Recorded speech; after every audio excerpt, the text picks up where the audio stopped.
Hello दोस्तों, welcome back to our channel BNS education. और हम लोगों ने पिछले वीडियो में वेक्टर चैप्टर का एक्सरसाइज 10.3 का क्वेश्चन नंबर 12 तक कर लिया था, है ना। तो अगर आपने पीछे के वीडियोज नहीं देखे हैं तो हर बार की तरह आपसे रिक्वेस्ट है कि पहले आप लोग पीछे के वीडियोस देख लें, तभी जाके आगे हम लोग जो क्वेश्चंस बनाएंगे वो आपको अच्छे से समझ में आएगा, नहीं तो आपको बहुत दिक्कत हो सकती है। So please go back and watch the previous videos, है ना। बहुत सारी थ्योरी, बहुत सारा फॉर्मूला हम लोगों ने कर रखा है, तो वो सब बढ़िया से जानने के बाद ही आगे आप लोगों को अच्छे से समझ में आएगा। तो आप पिछला वीडियो ज़रूर देख लें, तब आगे आपको सब आसान लगेगा, ये मेरी गारंटी है, ठीक है। तो हम लोग टाइम वेस्ट नहीं करते हैं और आगे क्वेश्चंस को बनाना स्टार्ट करते हैं। क्वेश्चन नंबर 13 हम लोगों को करना है, ठीक है। तो देखते हैं क्वेश्चन में दिया क्या है। देखो, 3 वेक्टर्स दिया है, वेक्टर ए, वेक्टर बी और वेक्टर सी। तीनों यूनिट वेक्टर है, मात्रक सदिश है, क्वेश्चन में बोला है। और क्या दिया है, vector A plus vector B plus vector C is equal to 0। तो निकालना क्या है, हमें ये निकालना है भाई, vector A dot vector B plus B vector dot C vector plus C vector dot A vector का मान यानी वैल्यू क्या होगा, ये निकालना है। तो सिंपल है, देखो ये जो दिया हुआ है इसका हम लोग यूज करेंगे, है ना, इसका वैल्यू निकालने के लिए। देखो क्या है हमारे पास दिया हुआ, vector A plus vector B plus vector C is equal to 0। अब देखो अगर ये 0 है, ध्यान से देखिएगा, अगर इसका मान 0 है तो इसका मान क्या होगा, देख के बताओ तो।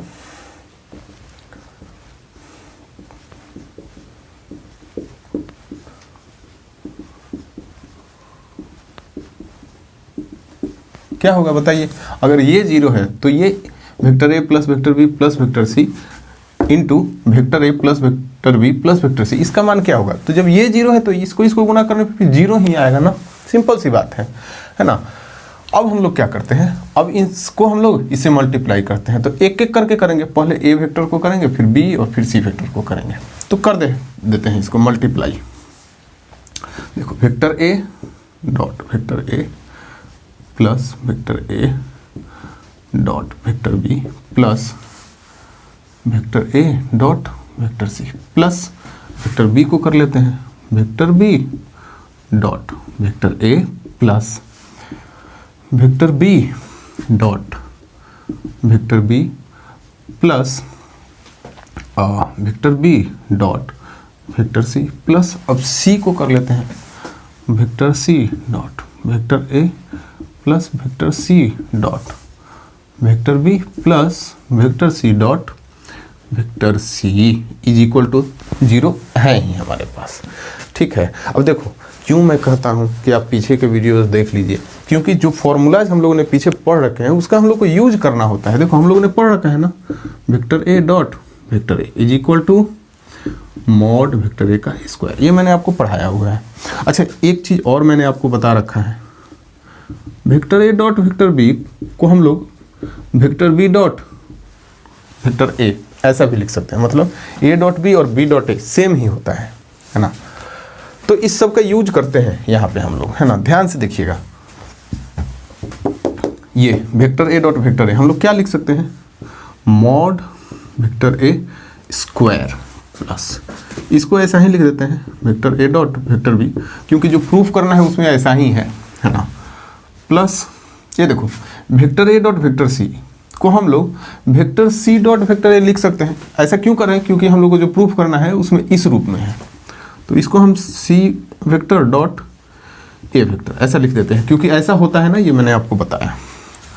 प्लस ये बी डॉट ए जो है इसको भी हम लोग vector A dot vector B ऐसा लिख सकते हैं। प्लस ये देखो बी डॉट बी है ना, तो इसके जैसा इसको क्या लिख सकते हैं, मॉड वेक्टर बी का स्क्वायर प्लस इसको ऐसा ही छोड़ देते हैं, vector B dot vector C plus इसको भी हम लोग vector C dot vector A लिख देते हैं। प्लस ये देखो सी डॉट बी को हम लोग बी डॉट सी ऐसा लिख सकते हैं। प्लस ये देखो इसको क्या लिख सकते हैं, मॉड वेक्टर सी का स्क्वायर इज इक्वल टू 0, है ना। अब ध्यान से देखिए, है ना, अच्छे से देखिए, ये मॉड वाला जो है उसको एक साथ सबको लिख देते हैं, वेक्टर ए का मॉड, है ना, square plus mod vector B का square plus mod vector C का स्क्वायर, है ना। तीनों को एक जगह लिख लिया। अब ध्यान दो, ये vector A dot vector B और यहाँ भी है vector A dot vector B, तो 2 बार है तो हम लोग लिख सकते हैं 2 vector A dot vector B लिख सकते हैं ना जी। प्लस अब देखो ए डॉट बी हो गया, बी डॉट सी देखो तो 2 बार है, यहाँ है और यहाँ भी है, तो लिख सकते हैं ना 2 vector B dot vector C plus अब सी डॉट ए देखो तो यहाँ है सी डॉट ए और यहाँ भी है, तो लिख सकते हैं ना 2 सी वेक्टर डॉट ए वेक्टर। ठीक है, चलो ये मैं मिटा देता हूँ, ये आप लोग समझ गए होंगे। तो इज इक्वल टू 0 हो जाएगा ना।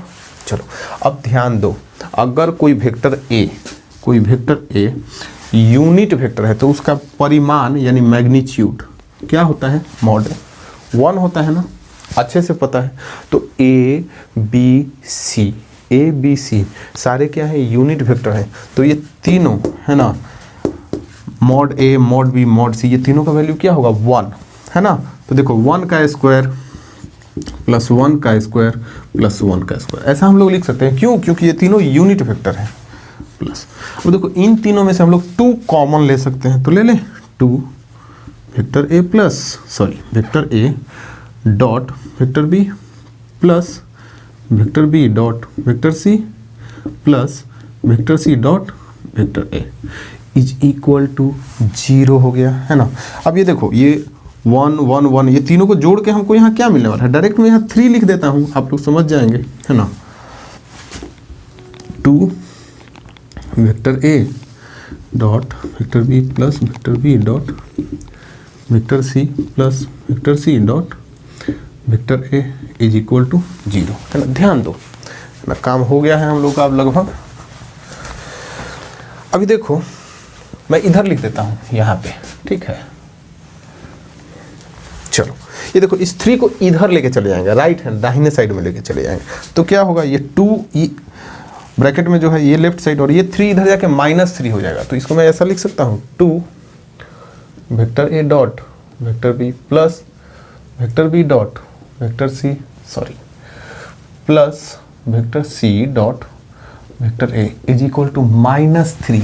ऐसा हो जाएगा कि नहीं, ये 3 उधर जाने के बाद हो जाएगा ना। तो अब हम लोग क्या लिख सकते हैं, ऐसा लिख सकते हैं vector A dot vector B plus vector B dot vector C plus vector C dot vector A is equal to -3। ये 2 इधर आके बाई 2 हो जाएगा। तो निकालना क्या था, यही निकालना था जिन्हें हम लोगों को यही तो निकालना था, है ना। Vector A dot vector B plus vector B dot vector C plus vector C dot vector A, तो इसका मान क्या है, वैल्यू क्या है -3/2। तो यही आपका क्या हो जाएगा, आंसर हो जाएगा। तो है कि नहीं, सिंपल है ना। तो हो गया, क्वेश्चन नंबर 13 हम लोगों ने सॉल्व कर लिया, ठीक है। चलिए तो अब हम लोग क्वेश्चन नंबर 14 करते हैं। तो देखो क्वेश्चन नंबर 14 में क्या है कि 2 वेक्टर्स हैं, है ना, ए और बी। तो अगर एक कथन दिया है कि यदि ए 0 हो या बी 0 हो, मतलब दोनों में से कोई एक 0 हो, तब ए डॉट बी 0 होगा। तो हमें बोला है कि इस कथन का विलोम यानी कन्वर्स उल्टा सही हो ये जरूरी नहीं है ना, गलत भी हो सकता है, इसका विलोम, ठीक है। तो विलोम पहले होगा क्या, ये समझ लो आप, इसका विलोम क्या होगा, इस कथन का विलोम, है ना, यानी कन्वर्स। देखो इस स्टेटमेंट का उल्टा क्या होगा, यदि vector A dot vector B is equal to 0 हो, है ना, तब vector A is equal to 0 vector या vector B is equal to 0, है ना। ये होगा विलोम कथन। देखो पहले कथन क्या है कि ए 0 हो या बी 0 हो, तब क्या होगा, ए डॉट बी 0 होगा। तो इसका उल्टा क्या होगा, जब ए डॉट बी 0 हो, है ना, हम लोगों ने लिखा है यदि ए डॉट बी 0 हो तब क्या होना चाहिए, इन दोनों में से कोई एक 0 होना चाहिए। ये उल्टा कथन हो गया। तो हम लोगों को ये दिखाना है एग्जाम्पल का यूज करके कि ये जो है ना उल्टा कथन, विलोम कथन, ये गलत भी हो सकता है, है ना, मतलब कि कुछ ऐसा हो कि ए डॉट बी तो जीरो आ जाए, है ना, और ये दोनों जीरो नहीं आए, तो ये वाला कथन गलत साबित हो जाएगा ना। तो वही हम लोग करने जा रहे हैं। ऐसा हम लोग दो वेक्टर का एग्जाम्पल लेंगे कि ए डॉट बी तो जीरो आ जाएगा लेकिन ए जीरो और बी जीरो नहीं आएगा, तो ये वाला विलोम कथन गलत साबित नहीं हो जाएगा। ठीक है, तो हम लोग एग्जाम्पल लेते हैं, है ना। आप कुछ भी मान सकते हैं, बहुत सारा हम लोग ए और बी वेक्टर उस तरह से मान सकते हैं। मैं ये मानता हूँ, देखिए, let vector A is equal to 2i cap minus 3j cap plus 5k cap. A vector ऐसा ले लेता हूँ और वेक्टर बी ले लेता हूँ minus 2i cap plus 2j cap, तो हमें क्या -10 मिल जाएगा इसको मल्टीप्लाई करने से। फिर इसको मैं ले लेता हूँ 2k कैप, है ना। तो मैं ऐसा सेट करके ले रहा हूँ कि ए डॉट बी करने पर मुझे जीरो मिल जाए, बस ऐसा ही सोचना है। आप भी सोच के कुछ दूसरा भी लिख सकते हो, जरूरी नहीं कि यही हो सकता है, बहुत सारा हो सकता है। ठीक है, तो दो हम लोगों ने वेक्टर का एग्जाम्पल ले लिया। चलो अब देखते हैं ए डॉट बी निकाल के, है ना। नाउ ए डॉट बी, तो हमें आता है दो वेक्टर का डॉट प्रोडक्ट, है ना। घटकों को हम लोग मल्टीप्लाई करके और जोड़ देते हैं, तो देखो 2 into -2 plus -3 into 2 plus 5 into 2 क्या आ रहा है जी, -4 और माइनस ये 6 प्लस ये 10, है ना। तो देखो आप, ये क्या हो गया, -10 प्लस 10 यानी जीरो आ गया ना जी। तो देखो ए डॉट बी आपका जीरो आ गया, है ना। ए डॉट बी हमारा क्या आ गया, जीरो आ चुका है ना। तो ए डॉट बी जीरो आ गया। तो अब हम लोग क्या करते हैं, मॉड ए निकालते हैं, है ना। हम लोग को क्या दिखाना है कि ए डॉट बी तो जीरो आ गया लेकिन मॉड ए और मॉड बी जीरो नहीं भी आ सकता है। तो मॉड ए निकालते हैं, क्या होगा भाई मॉड ए, 2 square plus -3 square plus 5 square, है ना, रूट अंडर 4 प्लस 9 प्लस 25, है ना।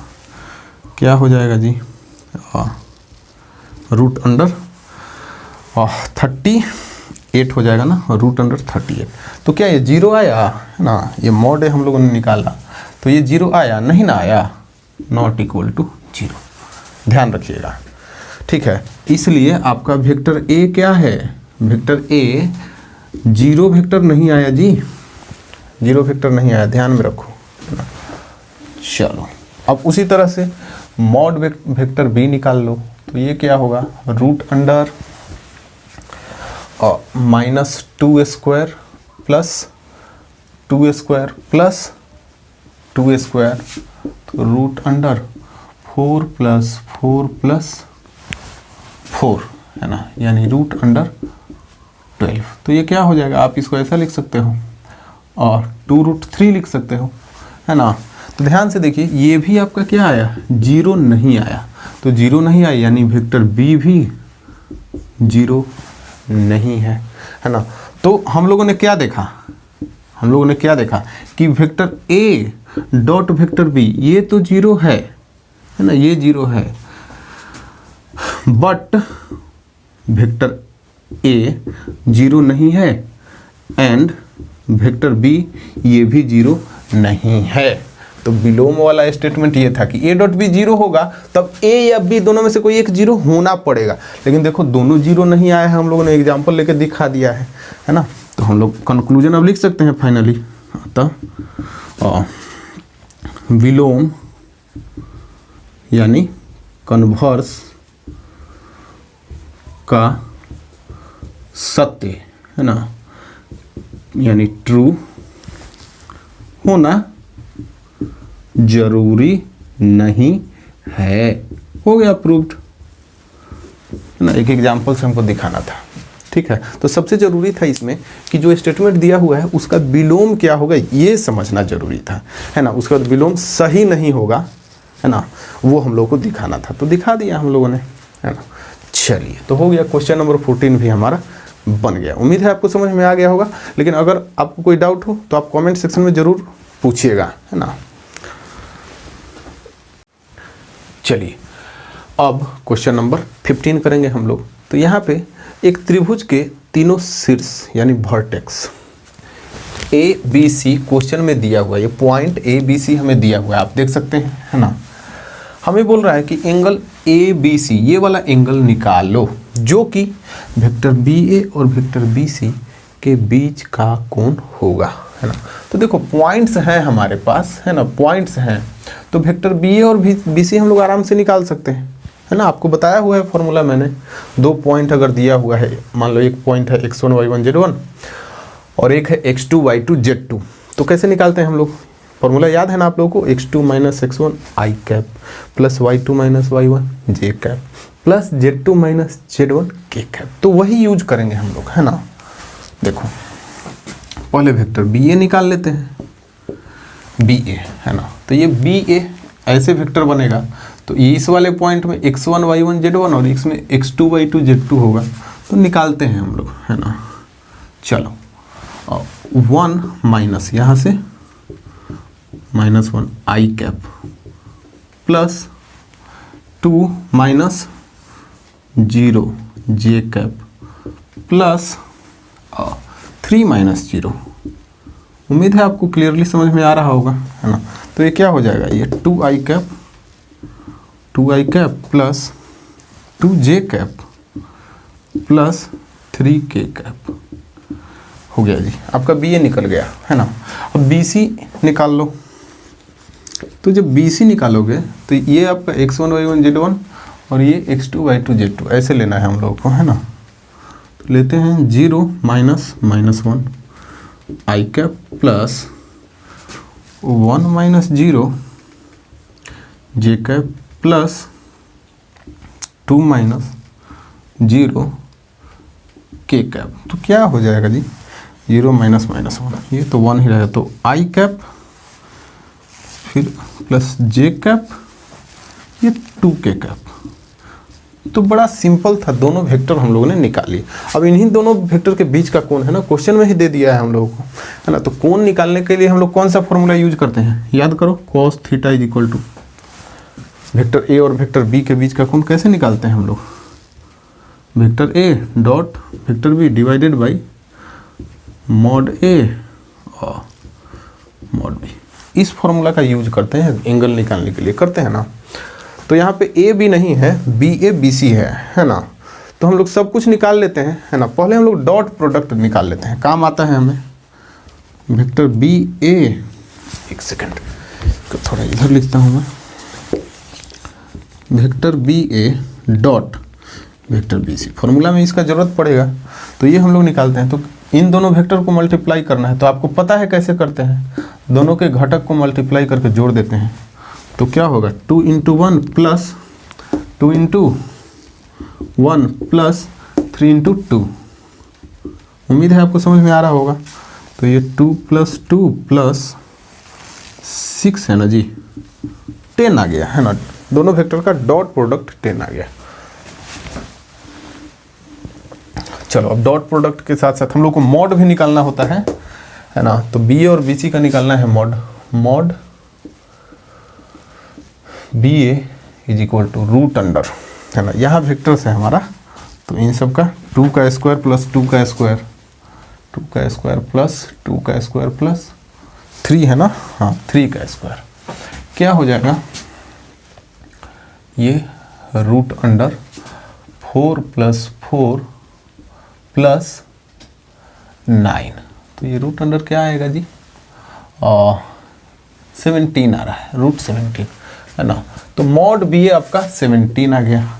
अच्छा मॉड बी ए निकल गया, मॉड बी सी भी निकालना पड़ेगा ना, मॉड बी सी, ये रूट अंडर क्या होगा जी आपका, बी सी यहाँ है तो 1 1 2 है ना हमारे पास, 1 square plus 1 square plus 2 square, है ना। ये रूट अंडर 1 + 1 + 4, है ना। तो ये तो रूट 6 आ रहा है ना, रूट 6 आ रहा है मॉड बी सी, है ना। तो अब ये वाला ऐसा फॉर्मूला हम लोग लिखते हैं, तो ए बी नहीं लिखेंगे, हमारे पास vector B A B C है, तो उस तरह से लिखेंगे, है ना। नाउ वी नो दैट, हमें पता है formula, cos theta is equal to क्या होगा, vector B A dot vector B C divided by mod B A mod B C vector, है ना। ठीक है, चलिए अब सब हम लोगों ने निकाल के रखा हुआ है। तो B A dot B C, है ना, यहाँ 10 है हमारे पास, नहीं जी, तो 10 divided by mod B A √17 mod B C 6, 10 divided by root under, है ना। इसको एक ही रूट में हम लोग लिख सकते हैं, है ना, 17 × 6, है ना। ये क्या हो जाएगा, 10 बाई रूट अंडर 17 × 6, 102 होगा ना। ठीक है, 102 कॉस थीटा हमारा ये आ गया। क्या लिख सकते हैं, थीटा इज इक्वल टू क्या लिख सकते हैं, cos inverse 10 by root under 102। लो जी, निकल गया आपका ना जो हमें निकालना था, थीटा निकल गया। ये थीटा क्या है, ये इन दोनों वेक्टर्स बी ए और बी सी के बीच का कोण है ना। यही आपका क्या है, vector B A and vector B C के बीच का एंगल, माने कौन सा angle, angle A B C, है ना, एंगल ए बी सी, है ना। आंसर हो गया आपका। ठीक है, तो आसान था क्वेश्चन, उम्मीद है आपको समझ में आ ही गया होगा। ठीक है, चलिए अब हम लोग क्वेश्चन नंबर 16 करेंगे। तो देखो क्वेश्चन नंबर 16 में हमारे पास 3 पॉइंट्स दिया हुआ है और हम लोग को दिखाना है या प्रूव करना है कि पॉइंट ए बी सी जो है वो संरेख है, यानी कोलिनियर है। ठीक है, तो देखो आप पहले एक बात समझ लो, अगर 3 पॉइंट, मान लो 3 पॉइंट है ए बी और सी, तीनों संरेख है। संरेख मतलब क्या, एक ही लाइन पर, एक ही रेखा पर है। अगर संरेख होता है तो क्या होगा पता है, ये ए बी और बी सी को जोड़ोगे तो पता है क्या आ जाएगा, ये ए सी आ जाएगा या सी ए आ जाएगा, है ना। ए बी बी सी को जोड़ेंगे तो ये ए सी के बराबर आ जाएगा, अगर संरेख होगा तब, है ना। तो कुल मिला के हम लोग को कुछ ऐसा ही यहाँ पे प्रूफ करना है, दिखा देना है, तो प्रूफ हो जाएगा कि तीनों पॉइंट क्या है, संरेख है। ठीक है, तो चलिए हम लोग पहले क्या करते हैं, हम लोग तीनों पॉइंट है ना, तो ए बी बी सी और सी ए या ए सी वेक्टर निकाल लेते हैं, है ना। उसके बाद उसका मैग्नीट्यूड परिमाण निकाल लेंगे तो तीनों का लंबाई मिल जाएगा और जोड़ के देख लेंगे कि बराबर आ रहा है कि नहीं, 2 को जोड़ने पर तीसरा के। ठीक है, तो चलो पहले हम लोग क्या करते हैं, वेक्टर ए बी निकालते हैं, है ना। ए बी देखो 2 पॉइंट हमारे पास है तो वेक्टर लिखना हम लोग को आता है ना जी। ये क्या हो जाएगा, 2 - 1 आई कैप प्लस 6 - 2 जे कैप प्लस 3 - 7 के कैप, है कि नहीं। चलो ये 2 - 1 तो ये आई कैप हो जाएगा प्लस ये क्या हो जाएगा 4 जे कैप और ये 3 - 7 तो -4 हो जाएगा ना जी, 4 के कैप। लो जी, वेक्टर ए बी हम लोग निकाल लिए, है ना। अब क्या करते हैं, वेक्टर बी सी निकालते हैं। कैसे निकलेगा जी, तो 3 - 2 आई कैप प्लस 10 - 6 जे कैप प्लस ये देखो यहाँ पे क्या है, -1 है, -1 -3 -1 -3 के कैप। ठीक है, क्या हो जाएगा ये 3 - 2 आई कैप ही रहेगा यहाँ, आई कैप प्लस 4 जे कैप, ये -4 के कैप यहाँ आ गया, है ना। चलो ए बी बी सी हम लोग का निकल गया। अब हम लोग ए सी निकाल सकते हैं, है ना। ए सी या सी ए एक ही बात है ना। ए सी निकाल लेते हैं, हम लोग को लंबाई से मतलब है ना। बाद में हम लोग मैग्नीट्यूड निकालेंगे, तीनों का लंबाई निकालेंगे। तो AC का लंबाई भी उतना ही आएगा और CA का लंबाई भी उतना ही आएगा। चलो तो AC निकालते हैं, क्या हो जाएगा 3 - 1 I cap plus 10 - 2 J cap plus -1 - 7 K cap, है ना। चलो is equal to 2 I cap plus ये 8 J cap minus 8 K cap. लो तीनों वेक्टर हम लोगों ने निकाले, अब तीनों का लंबाई निकालते हैं, है ना। नाउ तीनों का लंबाई AB निकालते हैं, यानी मॉड AB। तो ये कैसे निकलता है, रूट अंडर जो वेक्टर आया है उसमें से 1 square plus 4 square plus -4 square, ठीक है, -4 स्क्वायर। तो रूट अंडर क्या होगा भाई 1 + 16 + 16, यानी रूट अंडर 33 आ रहा है ना। अब चलो ये BC का लंबाई यानी BC, जिसको हम लोग मॉड BC ऐसा लिख सकते हैं। तो ये क्या हो जाएगा root under 1 square plus 4 square plus -4 square, ये भी उतना ही आएगा 1 + 16 + 16, यानी रूट 33 ही आ रहा है ना। अब हम लोग जरा AC वेक्टर AC का लंबाई निकालते हैं, root under 2 square plus 8 square plus -8 square, क्या हो जाएगा 4 + 64 प्लस 64, है ना। तो ये आपका रूट अंडर कितना आ रहा है 64 128 + 4 132 आ रहा है। अच्छा इसको हम लोग ऐसा भी लिख सकते हैं क्या 4 × 33 132 को 4 × 33, है ना, मल्टीप्लाई करने पर 132 आ जाएगा, है ना। तो ये क्या लिख सकते हैं हम लोग इसको इज इक्वल टू 4 के लिए 2 बाहर आ जाएगा 2 रूट अंडर 33, है ना। चलो हो गया। अब देखो ये आप लोग याद रखिएगा जो मैंने बताया था AB + BC is equal to क्या आना चाहिए AB + BC is equal to AC। ऐसा आने पर क्या हो जाएगा संरेख यानी कोलिनियर प्रूफ हो जाएगा। चलो नाउ है ना, या मैं इधर ही लिख सकता हूँ इसको, इधर स्पेस है हमारे पास। नाउ चलो AB + BC करो तो AB + BC क्या आएगा रूट 33 प्लस रूट 33, कितना आ जाएगा जी 2 रूट 33 आ रहा है कि नहीं। ठीक है देखो AB + BC करने पर 2 रूट 33 आया है और AC भी तो आपका उतना ही है 2 रूट 33 है कि नहीं। तो देखो अब लिख देते हैं यहाँ पे सिंस चूंकि क्या आ गया AB + BC is equal to AC, AB + BC is equal to AC आ गया ना जी। ठीक है इसलिए हम लोग क्या बोल सकते हैं A B एंड C संरेख यानी कोलिनियर है। ठीक है हो गया प्रूव्ड। तो इसको इस तरह से प्रूफ करना था। ठीक है तो सिंपल है ना, उम्मीद है समझ में आ ही गया होगा आपको। ठीक है still you have any doubt, अगर अभी भी आपको कोई डाउट है तो कमेंट सेक्शन में ज़रूर बताइए हमें।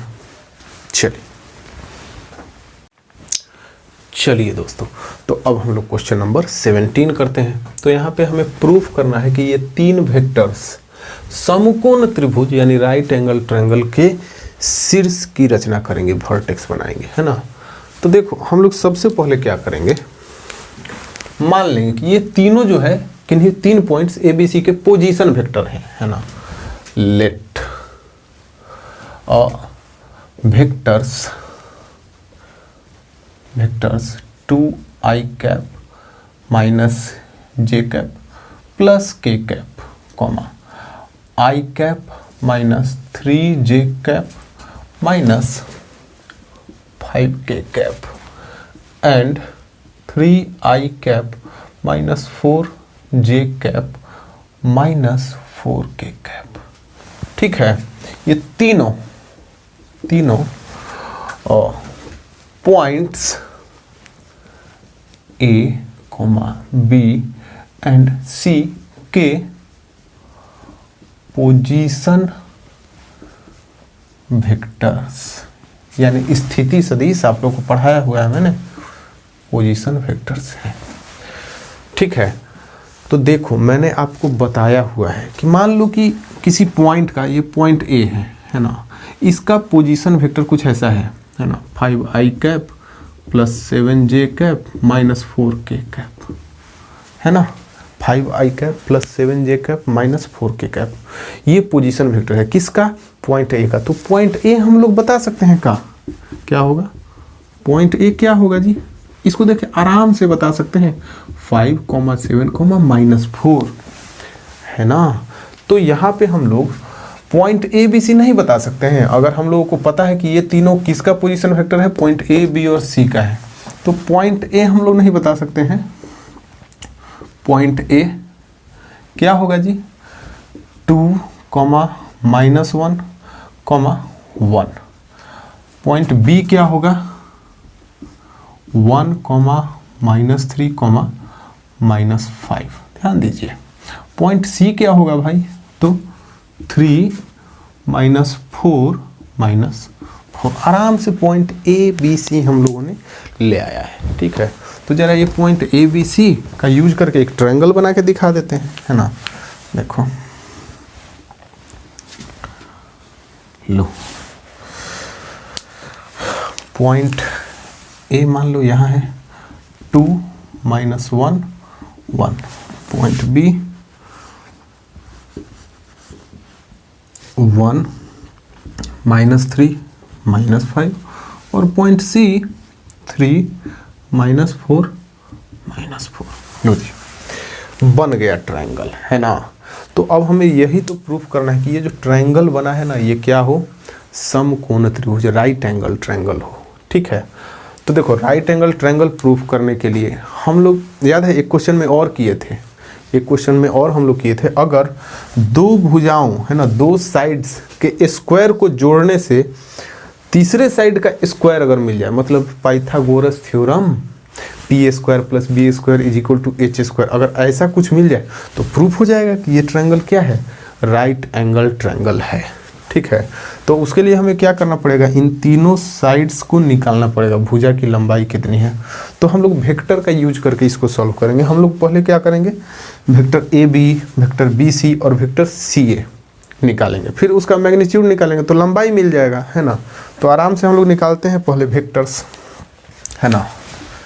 चलिए, तो वेक्टर 2 पॉइंट दिया रहता है तो हम लोग कैसे निकालते हैं, आप लोगों को पता है ना, फॉर्मूला हम लोग जानते हैं, x2 minus x1 i cap plus y2 minus y1 j cap plus z2 minus z1 k cap. वो फॉर्मूला हम लोग यूज करेंगे। तो ध्यान से पहले हम लोग क्या करते हैं, वेक्टर ए बी निकालते हैं। वेक्टर ए बी, तो ये x1 y1 z1 होगा, ये x2 y2 z2 होगा, ये ध्यान में रखिएगा, और फॉर्मूला हम लोग यूज करते हैं। तो वेक्टर ए बी क्या होगा जी, चलो 1 माइनस 2 ना, 1 माइनस 2 आई कैप प्लस, एकदम ध्यान से, माइनस 3 माइनस 1, तो माइनस माइनस प्लस हो जाएगा ना, प्लस 1 जे कैप प्लस माइनस 5 माइनस 1 के कैप। लो जी, तो आपका ये क्या हो जाएगा, माइनस आई कैप, ये 1 माइनस 3 माइनस 2 ना, तो माइनस 2 जे कैप माइनस 6 के कैप। तो वेक्टर ए बी तो निकल गया आपका। वैसे ही हम लोग को क्या निकालना है, वेक्टर बी सी निकालना है। ध्यान दो, वेक्टर बी सी, तो ये आपका क्या हो जाएगा, x1 y1 z1, यहाँ पे x2 y2 z2, और फॉर्मूला का यूज करो, 3 माइनस 1 आई कैप प्लस, देखो माइनस 4 माइनस -3, तो प्लस 3 हो जाएगा, प्लस 3 जे कैप प्लस -4 -5 तो +5 होगा जी, 5 k कैप। तो ये क्या हो जाएगा आपका 2i कैप, 3 - 4 -1 ना, तो -j कैप, और 5 - 4 1, तो ये +k कैप। लो जी, आपका BC भी निकल गया। अब क्या कर लो आप, CA निकाल लो। तो CA कैसे निकलेगा हम लोग का, वेक्टर CA यहाँ पे ये x1 y1 z1 या x2 y2 z2 ऐसा मान के हम लोग फॉर्मूला में यूज करेंगे। तो क्या होगा, ये 2 - 3 i कैप प्लस -1 -4, तो +4 हो जाएगा j कैप, है ना। फिर प्लस ये 1 -4, तो 1 + 4 हो जाएगा 1 + 4 k कैप। लो जी, तो आपका CA वेक्टर भी निकल गया। 2 - 3 - i कैप हो जाएगा, ये +4 - 1 3j कैप, और ये +5 k कैप। ठीक है, चलो अब vector AB, vector BC, vector CA हम लोगों ने निकाल लिया है। तो अब हम लोग क्या करेंगे, इन तीनों का मैग्नीट्यूड निकालेंगे, मॉड, जिससे हमें क्या होगा, वेक्टर AB का लंबाई मिल जाएगा AB, फिर वेक्टर BC का लंबाई मिल जाएगा BC, और फिर CA भी मिल जाएगा। तो हम लोग एक एक करके निकालते हैं। पहले AB निकालते हैं, यानी ये कैसे मिलेगा, AB का मॉड निकालने पर। तो फॉर्मूला क्या यूज करते हैं हम लोग जी, AB वेक्टर यहाँ है आपके पास, तो -1 square plus -2 square plus -6 square, है ना। तो ये √1 + 4 + 36, यानी √41 आ रहा है दोस्तों, है ना। AB, ये भुजा AB कितना आ गया, 41 आ गया। ठीक है, अच्छा इधर मैं मिटा देता हूँ, है ना, ये सब मैं मिटा देता हूँ। आप लोग ये सब नोट कर लीजिएगा, याद रखिएगा हमें क्या प्रूफ करना था कि ये ट्रायंगल क्या है, राइट एंगल ट्रायंगल है, समकोण त्रिभुज है। त्रिभुज भी हम मिटा देता हूँ, इसका जरूरत है नहीं, भुजा निकाल के हम लोग अब प्रूफ करने वाले हैं। तो AB निकल गया हमारा, है ना। चलो अब जरा BC निकाल लो, यानी BC का मॉड √। चलो BC है ना हमारे पास, और 2 स्क्वायर प्लस -1 का स्क्वायर प्लस 1 का स्क्वायर, तो √, कितना, सॉरी 2 का स्क्वायर 4 ना, 4 + 1 + 1, यानी √6 है जी BC आपका, है ना। चलो अब क्या, CA, भुजा CA कैसे मिलेगा, तो वेक्टर CA का मॉड निकाल लेंगे हम लोग, √। चलो तो हमारे पास वेक्टर है CA, -1 का स्क्वायर प्लस 3 का स्क्वायर प्लस 5 का स्क्वायर, तो √1 + 9 + 25, है ना। चलो जोड़ो इसको, ये √35 आ जाएगा, आ गया ना। तो देखो तीनों त्रिभुज का, ट्रायंगल का तीनों साइड भुजा आ गया, AB आ गया, BC आ गया, और CA आ गया कि नहीं। ठीक है, अब देखो, अब क्या करो अब आप जरा दो भुजाओं, इन दोनों का स्क्वायर करके जोड़ो, माने आप निकालो BC square plus CA square, ये जरा निकालो तो क्या आएगा भाई, √6 का स्क्वायर प्लस √35 का स्क्वायर, है ना, यानी 6 + 35 = 41 आ रहा है। ठीक है, चलो अब देखो तीसरा भुजा क्या है हमारा, AB है ना।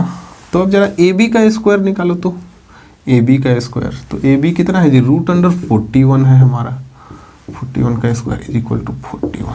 तो देखो क्या आया है, दो भुजा हमारे पास, त्रिभुज का जो दो भुजा था BC और CA, उसका स्क्वायर जोड़ने पर जितना आ रहा है उतना ही आ रहा है तीसरा भुजा का स्क्वायर, है ना। यानी हमारे पास क्या आया है, BC square plus CA square = AB का स्क्वायर, ये आया है।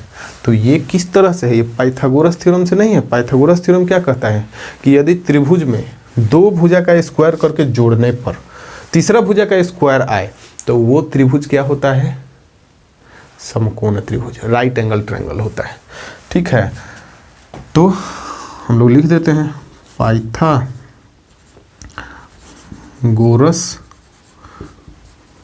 थ्योरम, है ना। पाइथागोरस थ्योरम के वेरिफिकेशन से क्या प्रूफ होता है कि ट्रायंगल ABC जो है आपका बना है एक समकोण त्रिभुज, यानी राइट एंगल ट्रायंगल है।